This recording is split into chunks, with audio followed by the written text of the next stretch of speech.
Hi hello வணக்கம். இது உங்கள் சிவி ஜோன். ஸோ எல்லாரும் எப்படி இருக்கீங்க? இப்போ பார்த்தீங்கன்னா லைவ்ல வந்துட்டு பயங்கரமான சம்பவங்கள் சூப்பராக வந்துட்டு, அதாவது அப்படியே வந்துட்டு சூப்பராக எடுத்துகிட்டு போகிறாங்க. நல்லா இருக்கு. அதாவது நான் கூட வந்துட்டு அசீம் அந்த சீசன் மாதிரி இருக்குமோ அப்படின்னு கேட்டால், எனக்கு தெரிஞ்சு அதை விட சூப்பராக போகுமோ அப்படின்னு தோணுது.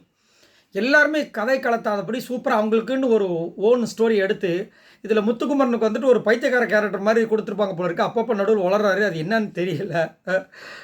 அதே மாதிரி ராணுவ வந்துட்டு கம்பீரமாக ஒரு சூப்பரான ஒரு லுக்கில் இருக்கார். சாச்சனாவும் ஓரளவுக்கு நல்லாவே பண்ணியிருக்காங்க. கம்பீரத்துவம் அந்த தோட்டத்தோடு வந்துட்டு இந்த கேர்ள்ஸ் டீமில் இருக்கிற மஞ்சரி அவங்களுக்கு அந்த தமிழ் பேச்சு சொல்லவே தேவையில்லை. அதே மாதிரி இந்த பக்கம் வந்துட்டு முத்துக்குமாரனை போட்டதான் இன்னும் நல்லா இருந்திருக்குமோ, ஏட்டிக்கு பொடியாக இருந்திருக்குமோ அப்படின்ற மாதிரி தோணுச்சு. ஸோ ஸ்டார்டிங்கை பார்த்தீங்கன்னா அந்த கேர்ள்ஸ் டீம்லேருந்து இந்த ராணியை பற்றி புகழ்ந்து பேசுகிற விஷயங்கள், அதுக்கப்புறம் வந்துட்டு அவங்களுக்காக ஒரு பாட்டு பாடுற விஷயங்கள் இதெல்லாம் நடந்துச்சு, முடிச்சிட்டாங்க. அது வரைக்கும் பாய்ஸ் டீம் வெயிட் பண்ணிகிட்டு இருக்காங்க. அப்புறம் பாய்ஸ் டீம் வந்து ஆரம்பிக்கிறாங்க. அங்கே வந்து சூப்பராக என்ன பண்ணுறாருன்னா, தீபக் வந்துட்டு கிளவராக ஒரு விஷயத்த வந்து கையாளுறாரு. ஏன்னா இதுக்கு ஒரு கதையை உருவாக்குறாரு. அவங்க வந்து ஃபஸ்ட்டு அந்த கதையே இல்லை. அவங்க வந்துட்டு பாடுபடுவாங்க, இது போடுவாங்க, அது போடுவாங்க, இது பண்ணுவாங்க அப்படின்ற மாதிரி ஒரு விட்டாங்க. இவர் என்ன பண்ணுறாருன்னா, அதுக்கு ஒரு கதையை உருவாக்குறாரு. சூப்பராக என்ன சொல்கிறாருன்னா, இந்த மாதிரி வந்துட்டு இவங்களுக்கு ஒரு அப்பா இருந்தார், கேசவ மகாராஜாவே சம்திங். அவர் வந்துட்டு குழந்தை இல்லாமல் இருந்தார். அப்புறமா என்ன பண்ணாங்க, குடவோலை முறை மூலமாக வந்து மக்கள்லேருந்து ஒரு குழந்தைய எடுத்து வளர்த்து அவரை அரசனாக்கணும் முடிவு பண்ணுறாரு. அந்த அரசர் தான் நம்ம ராணுவ மகாராஜா. திடீர்னு அவர் வந்து 8 வயசுலேயே அவருக்கு பயிற்சிலாம் கொடுத்து ஒரு டைம் வரும்போது திடீர்னு பார்த்தா ராணி வந்து கர்ப்பமாகறாங்க. அவங்களுக்கு ஒரு பெண் குழந்தை பிறக்குது. இவரை வந்துட்டு அரசவையில் வந்துட்டு அமர்த்தணும் தான் வந்து ராஜா வந்து இந்த மாதிரி எடுத்தாங்க குழந்தைய. வாக்கும் கொடுத்துட்டாங்க மக்களுக்கு.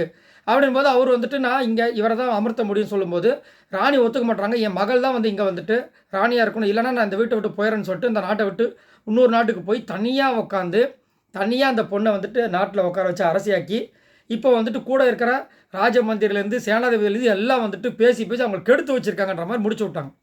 இப்போ வந்துட்டு நம்ம ராஜா அவங்கக்கிட்ட பேசுவார். இவருக்கு ஒரு சூப்பரான ஒரு பாட்டு பாடினாங்க பணியாளர்கள். இப்போ பேசுவார்னு சொல்லிட்டு ராணுவம் எந்திரிச்சு பேச ஆரம்பிக்கிறாரு. உடனே ஆரம்பிக்கிறாங்க மஞ்சரி. ஒரு சபை நாகரிகம்ன்றது சுத்தமாக கிடையாது. செம்மகாண்டாயிடுச்சு எனக்கு பார்க்குறதுக்கு. எவ்வளோ அழகாக அவங்க வந்துட்டு அவங்களுக்கு ஸ்பேஸ் கொடுக்குறாங்க பாய்ஸ். நீங்கள் பண்ணுங்க அப்படின்ட்டு. அவங்க எல்லாத்தையும் உண்மையான சொல்லி முடிக்கிறாங்க. முடித்த உடனே ஆரம்பிக்கிறாங்க. ஆரம்பித்து மகாராஜா இப்போ பேசுவார் அப்படின்னு அவங்க சொல்லும்போது உடனே வந்து மஞ்சரி எடுத்து, ஏன்னா அவங்களுக்கு ஒரு துப்பு கிடச்சிருச்சு. அஜிஜோ இவங்க பேசிட்டாங்களே, இப்போ நம்ம வந்து எப்பயுமே மஞ்சரியோட விஷயங்கள் நீங்கள் பார்த்தீங்கன்னா நல்லாவே தெரியும்.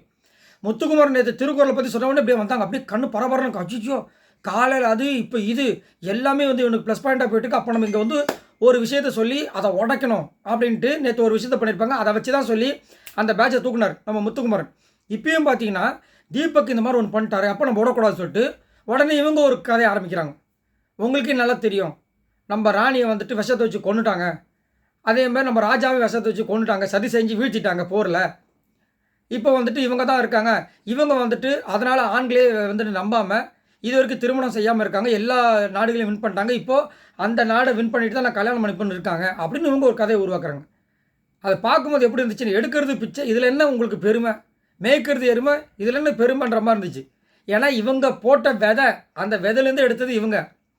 அதை முதலே வந்துட்டு இவங்க இதுக்கு ஒரு கதைக்களத்தை உருவாக்கி இருந்தாங்கன்னா அது நியாயம். அதுவே இல்லை. எல்லாம் முடிஞ்சதுக்கப்புறம் நம்ம ஆளுங்க சூப்பராக ஆரம்பிக்கிறார் தீபக். செமையாக இருந்துச்சு, சுவாரஸ்யமாக எடுத்துகிட்டு போனாங்க. உடனே அதுலேருந்து ராஜாவை பேச விடாமல் இது எப்படி சரியாக இருக்குமா, உடனே ஆரம்பித்தாங்க. உடனே சாச்சனை இருந்துச்சு நல்லவங்க மாதிரி. ஏற்கனவே பட்டினி போடுறது வந்துட்டு அந்த ப்ரொமோலையும் பார்த்துட்டோம். இவங்க ரொம்ப நல்லவங்க மாதிரி இல்லை. அவங்க ஆரம்பித்ததுனால முதல்ல அவங்களே பேசிட்டோம். தீபக் அங்கேருந்து சொல்லிட்டார், ஒன்றும் தேவையில்லை, நீங்களே பேசுங்க, பேசி முடிச்சதுக்கப்புறம் நாங்கள் பேசிக்கிறோம் அப்படின்ட்டு. அதுக்கப்புறமா அவங்களால முடிஞ்ச வரைக்கும் பேசிட்டு அதுக்கப்புறமா நிறுத்துறாங்க. என்னையா நடக்குது இதில் கூடமா உங்களுக்கு ஒன்றும் சொந்த புத்தி இருக்கணும், இல்லை சுய புத்தி இருக்கணும். ரெண்டுமே அங்கே இருக்கும்போது அதை பார்க்கும்போது பொறாமை மட்டும் இருக்கக்கூடாதுன்றது என்னோட கருத்து. பாருங்கள், பார்த்ததுக்கப்புறம் அவங்க முடிச்சதுக்கப்புறமா நீங்கள் ஒரு இது எடுங்க, தப்பே இல்லையா. இப்போ அவர் வந்து மகாராஜாவாக இருக்கிற ராணுவம் பேசுனதுக்கப்புறமா நீங்கள் பேச ஆரம்பிச்சிங்கன்னா என்ன குடியா மொழிகிற போது அவசரம். இந்த டைம் எல்லாருமே பார்த்துட்டு இருப்பாங்க. ஏன் மற்ற நேரத்தில் தூங்கிடுவாங்களா மக்கள்? அவசரம். ஐயோ இது அவங்களுக்கு தான் பிரச்சனையாக போய் முடியும். ஸோ இப்படி தான் போச்சு. அதுக்கப்புறமா ராணுவம் வந்துட்டு பாகுபலி ஸ்டைலில் வந்துட்டு ஒரு சில விஷயங்கள் பேசினார். அவரோட முகபாவனை அப்படியே அழகாக எடுத்துகிட்டு போகிறார். நல்லா இருக்குது. டைலாக் டெலிவரி சூப்பராக இருந்துச்சு. சாச்சா நான் நிறைய இடங்களில் டைலாக் டெலிவரியில் செம்ம மொக்க வாங்கினாங்க. இத்தனைக்கும் நல்ல ஒரு ஆக்ட்ரஸாக இருந்தவங்க, ஆனால் செம்ம மொக்க வாங்கினாங்க. ஆனாலும் ஓரளவுக்கு அப்படியே வந்து மேட்ச் பண்ணிட்டு போகிறாங்க. சரி, நீங்கள் உங்களோட கருத்து சொல்லுங்கள். இந்த ராஜான அந்த டாஸ்கில் யார் வின் பண்ணுவாங்கன்னு நினைக்கிறீங்க? அது மட்டும் இல்லாமல் ஆல்ரெடி நம்மளுக்கு தெரிஞ்சு போச்சு 2 இதை வந்து இவங்க வின் பண்ணிட்டாங்க அப்படின்னு. ஸோ உங்களோட கருத்துக்களை சொல்லுங்கள். இதுலேருந்து என்ன கேட்டிங்கன்னா, கண்டிப்பாக பாய்ஸ் டீம் சூப்பராக போயிட்டுருக்காங்க, விட்டு கொடுத்து போகிறாங்க. கேர்ள்ஸ் டீம் இன்னுமே வந்து அந்த ஒரு அடக்குமுறை, இன்னும் அவங்க கேப்டன்றத மைண்டுக்குள்ளே வச்சுருக்காங்க போல இருக்கு. ஏன்னா அவர் சொல்லியிருந்தார், இன்னும் நீங்கள் அப்பப்போ மக்களோட விஷயங்களையும் கொஞ்சம் கேப்டனாக பார்த்துக்குங்கன்னு சொன்னாங்க. அது மக்களோட பிரச்சனைக்கு தான் கேப்டனாக சொன்னாங்க. இவங்க இன்னும் அந்த கேப்டனாக இருந்து அந்த பண்ணுற வேலைகள் உடனே திடீர்னு அவங்கள அப்படியே ஸ்டாப் பண்ணி அடுத்தவங்களுக்கு ஸ்பேஸ் கொடுக்காம இவங்க அந்த ஸ்பேஸ் எடுத்துக்கிறது என்னத்தான் சொல்ல. சரி, உங்களோட கருத்துக்களை சொல்லுங்கள் பாய் நண்பர்களே.